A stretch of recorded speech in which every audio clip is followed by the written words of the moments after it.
Hindi ka nabubuhay para maging malungkot lang, kapatid. Hindi ka nabubuhay, hindi ka binuhay ng Diyos sa mundong ito para ang makita mo lang ay kalungkutan, kahirapan, puro problema.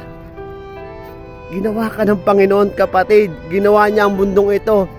Ikaw nga yung huling nilikha niya para maging masaya ka. Makita mo ang kanyang kinreate na napakaganda. Imulat mo ang iyong mga mata. Huwag mong i-focus ang iyong isipan.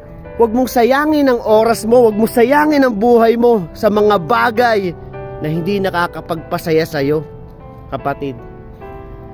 Huwag mong ituon ang iyong isipan sa mga bagay na nasisira lamang.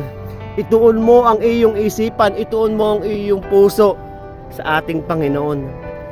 Alam mo, kung dumaranas ka ng problema, kapatid, ito yung maiipayo ko sa iyo.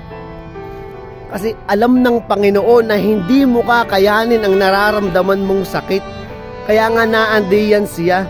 Magtiwala ka sa Panginoon. Magtiwala ka na mayroong Diyos. Sapagkat ang sabi ng Panginoon sa 1 Peter 5:7, ipagkatiwala mo sa Kanya ang lahat ng iyong alalahanin. Dahil siya nagmamalasakit sa iyo, kapatid. Mahal ka ng Panginoon. Huwag mo siyang isipin na sisihin lang siya ng sisihin.